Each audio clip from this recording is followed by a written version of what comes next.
আজকে তোমাদের আমি সহজ সরল ভাষাতে ছোট ছোট টেন্স করা শিখাবো, তাই তোমরা দেরি না করে নজর দিতে থাকো। গো ভার্ব দিয়ে আজকে তোমাদের আমি ছোট ছোট করে টেন্স করে দেখাবো। যেমন বলা হয়েছে কি, আই গো, আমি যাই। গো এর পাস্ট ফর্ম আই ওয়েন্ট, আমি গিয়েছিলাম। আই শ্যাল গো, আমি যাব। তাহলে আমরা তিনটা টেন্সই একসঙ্গে পেয়ে গেছি, ছোট ছোট সেন্টেন্সও করতে পারছি। এবার কোথায় যাব, হয়তো আমি যোগ করে দিলাম এর সঙ্গে আই গো টু কলকাতা, আমি কলকাতা যোগ করে দিলাম। কেউ বোম্বে যোগ করে দিল, কেউ দিল্লি যোগ করে দিল।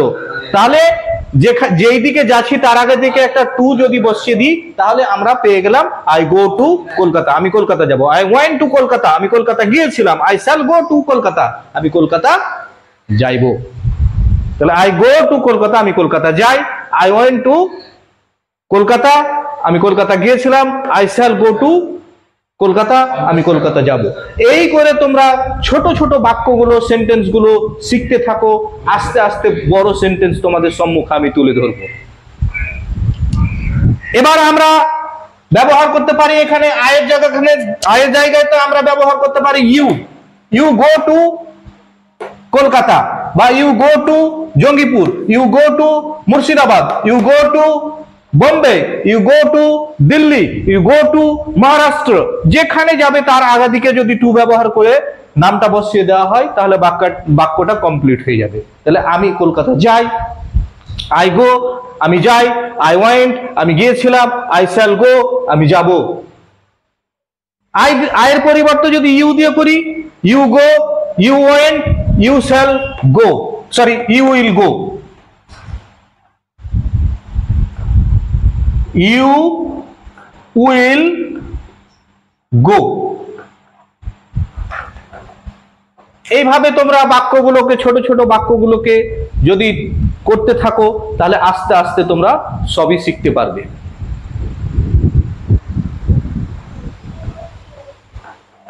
আরো করতে পারি আমি, আয়ের জায়গাতে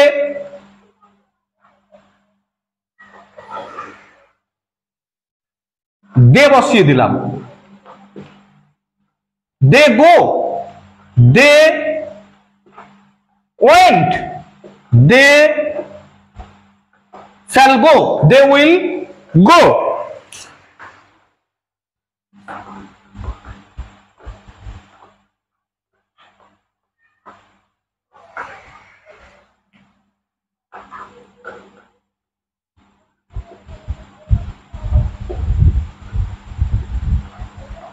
ফিউচার ইনডিফিনাইট যখন হবে, যখন যাব অর্থ বুঝাবে, ভবিষ্যৎ বুঝাবে, তখন শ্যাল আর উইল থাকবে। কোন পার্সনে শ্যাল থাকবে, কোন পার্সনে উইল থাকবে তোমরা একটু জেনে নিবে। কারণ ফার্স্ট পার্সন সিঙ্গুলার প্লুরালে শ্যাল থাকবে, বাকি সব জায়গায় উইল থাকবে। তাহলে দে উইল গো, তারা যাবে। দে ওয়েন্ট, তারা গিয়েছিল। দে গো, তারা যায়। এবার এই জায়গাখানে যদি আমি দের পরিবর্তে হি ব্যবহার করি, তাহলে কি হবে? হি গোজ, তারা যায়, সরি সে যায়। হি ওয়েন্ট, হি বা সি, হি বা সি।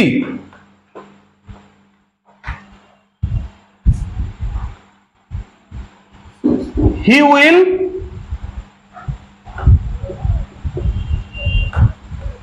গো। তাহলে হি বা সি গোজ, সে যায়, সে গিয়েছিল, সে যাবে। সে যায়, সে গিয়েছিল, সে যাবে। এইভাবে ছোট ছোট করে বাক্য যখন তোমরা করবে, তখন বড় বাক্যগুলো করতে তোমাদের সুবিধা হবে। সেন্টেন্সের এটাই আমি ছোট ছোট সেন্টেন্স তোমাদের সম্মুখে তুলে ধরলাম। এবার যদি আমরা বলি যে হি না ব্যবহার করে আমি উই ব্যবহার করব। উই গো, আমরা যাই। উই ওয়েন্ট, আমরা গিয়েছিলাম। উই শ্যাল গো, আমরা যাব।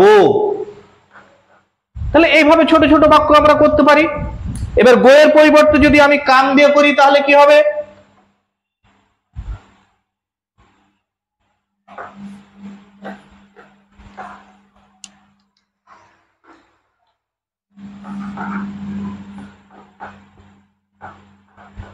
আমি কাম ভার্ব দিয়ে করাচ্ছি,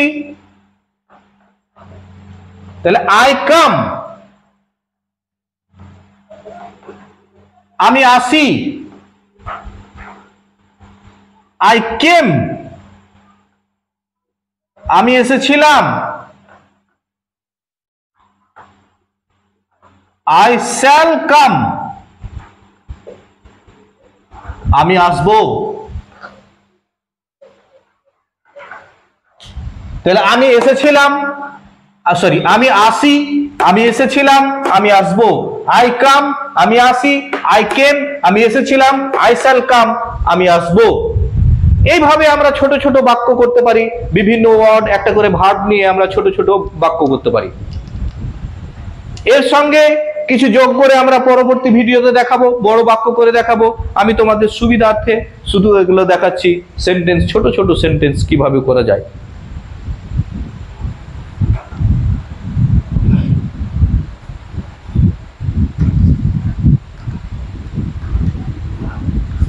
তো যাই হোক বন্ধুরা, সেন্টেন্সের এরকম ছোট ছোট সেন্টেন্স গুলো তোমরা করতে থাকো, প্র্যাকটিস করতে থাকো। এরকম ভাবে যখন প্র্যাকটিস করতে থাকবে তোমাদের বড় সেন্টেন্স করতে সুবিধা হবে। আমি তোমাদের প্রথমেই বলেছি যে শুরু থেকে আমি শুরু করব, তার ভিডিওকে দীর্ঘায়ু করছি না। আর একটা শব্দ নিয়ে আমরা করতে পারি,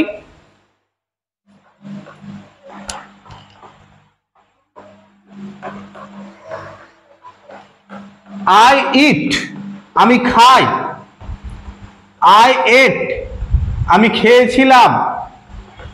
I eat, I shall eat, আমি খাবো। আমি খাই, আমি খেয়েছিলাম, আমি খাবো। আমি খাই, আমি খেয়েছিলাম, আমি খাবো।